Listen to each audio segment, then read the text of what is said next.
Bonjour chers frères et sœurs, je vous salue vous qui croyez en Dieu, qui avez reçu Jésus comme Seigneur et Sauveur de votre vie, qui êtes convaincus que les saints sont dans le sein de Dieu et qui sont vivants. Voilà. Alors, cette vidéo, je l'intitule « Du droit de pratiquer sa religion ». Du droit de pratiquer sa religion. En Côte d'Ivoire, toutes les religions sont autorisées. Alors, quelquefois, on a l'impression que c'est la même chose partout. Non, ce n'est pas la même chose partout. Hein. Ce n'est pas la même chose partout. Il peut arriver que dans des pays, la Constitution reconnaisse le droit de pratiquer sa religion. Mais dans les faits, c'est différent. Ah oui, dans les faits, c'est différent. Voilà. Si bien qu'il y a des pays où, quand on est chrétien, bon, quelquefois on subit des persécutions. Cela ne vient pas forcément du pouvoir de l'État, mais ça vient de certaines personnes qui ne veulent pas qu'une autre religion cohabite à côté de la leur. Vous comprenez? C'est ça le problème. On a ces cas-là notamment en Afghanistan, au Pakistan. En Afghanistan, au Pakistan. Vous voyez? On a ces cas-là aussi en Inde. Hein, où les hindouistes sont majoritaires. Ils sont près de 85% de la population. Donc, quelquefois, les minorités chrétiennes sont attaquées, ou même quelquefois, les minorités musulmanes aussi sont attaquées en Inde. Voilà. Mais au Pakistan aussi, la majorité musulmane aussi, quelquefois, attaque les minorités chrétiennes. Ou aussi attaque les minorités, comment on appelle ça, hindouistes. Hein? C'est cela le problème. Hein? Dernièrement, on a vu en Afghanistan, les gens ont posé une bombe contre un temple sikh, ceux qui pratiquent la religion sikh, hein, le sikhisme. Voilà. C'est une religion aussi qui existe en Inde. Donc, il y a cela, le droit de pratiquer sa religion. Mais quelquefois, c'est dû au zèle de certains dévots ou de certains fidèles de certaines religions. Vous voyez. Le Coran même dit, point de contrainte en religion. Point de contrainte en religion. C'est une sourate du Coran qui dit ça. Un verset du Coran qui dit ça. Point de contrainte en religion. À toi ta religion et à moi ma religion. Mais par exemple, en Arabie Saoudite, il n'est pas permis de pratiquer une autre religion que l'islam salafiste ou bien wahhabite. Ce qu'on appelle wahhabia, notamment en Côte d'Ivoire, on appelle ça les wahhabia. C'est la seule religion qui est tolérée en Arabie Saoudite. Et que disent les dirigeants de l'Arabie Saoudite qui se veulent donc les gardiens des lieux saints de l'islam? Ils disent que toute l'Arabie Saoudite est comme une grande mosquée. Voilà, c'est comme ça qu'ils justifient cela. Donc, ils ne permettent pas la pratique d'autres religions. Même, ils ne permettent pas que l'islam chiite, par exemple, existe là-bas. Mais, il y a une minorité chiite qui est dans une région précise de l'Arabie Saoudite, mais qui sont ostracisés. Vous voyez. Donc, c'est aussi cela. Bon.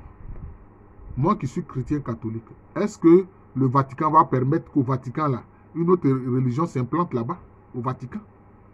Le plus petit État du monde, qui est l'État qui est fondé sur le catholicisme, je ne crois pas. Donc vous voyez, il y a des situations comme ça, où quelquefois le droit de pratiquer la religion, quelquefois pose problème. Bon, il y a des pays qui se proclament des pays laïques, comme la France, et puis ces anciennes colonies, qu'elles essaient toujours de dominer sous quelque forme que ce soit. Mais quand on parle de la laïcité, il y a des gens qui n'ont rien compris à la laïcité. C'est comme aussi aux États-Unis. Hein? La Constitution garantit la liberté de la pratique religieuse.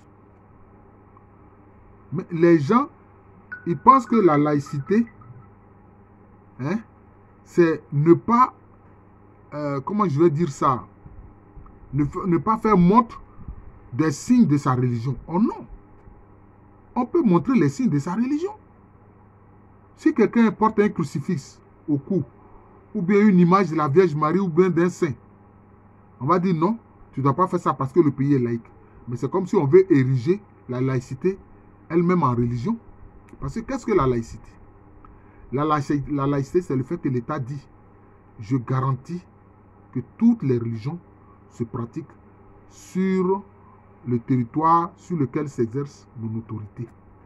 C'est ce que la laïcité veut dire. La laïcité ne veut pas dire non, les gens ne doivent pas montrer leur religion de façon ostentatoire ou ceci ou cela. Non, ce n'est pas ce que dit la laïcité, non.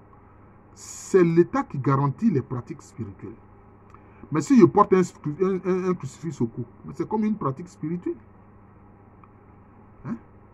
En France, d'ailleurs, beaucoup de dirigeants français sont des francs-maçons. Même si la franc-maçon se garde de dire qu'elle n'est pas... la franc-maçonnerie se garde de dire qu'elle n'est pas une religion. Mais ils font des rituels. Quand on fait des rituels, on pratique des rites. C'est qu'il y a de la religion dedans.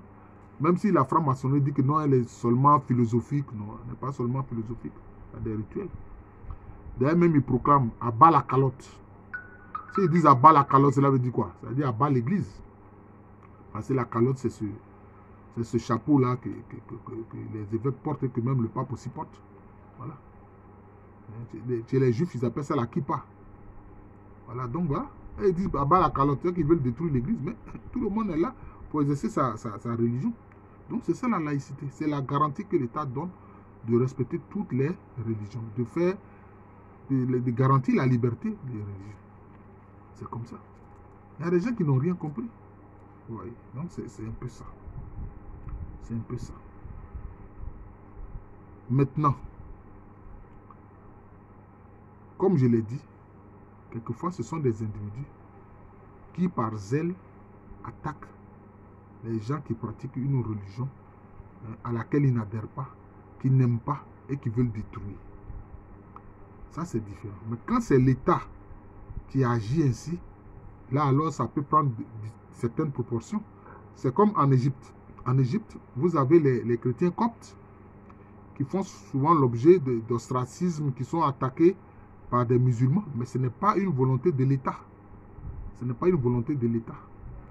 Mais quelquefois, même, c'est des individus quelquefois qui empêchent des chrétiens coptes d'accéder à certains postes dans l'administration.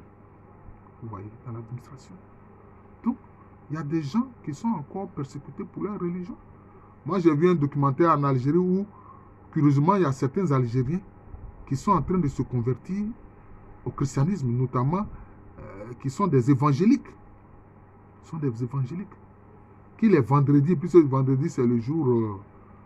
férié dans la semaine en Algérie, puisque le pays est majoritairement constitué de musulmans. Et aussi, ils vont et puis ils font leur culte chrétien. J'ai entendu certains musulmans dire que oui, c'est parce qu'ils reçoivent de l'argent qui vient de l'Occident. Mais les Occidentaux, même beaucoup, ont tourné le dos au Christ. Beaucoup ne sont plus chrétiens. Ah oui, beaucoup ne sont plus chrétiens. Quand on va dans les pays d'Europe, on voit. Les cathédrales sont vides. Les églises sont vides. Ce sont quelques vieillards qui y sont. Donc, quel intérêt ces pays-là ont envoyé de l'argent parce que des Algériens sont en train de se convertir à Christ? Non, pas du tout. Voilà. Donc, voilà un peu quelquefois cette situation du droit de pratiquer sa religion.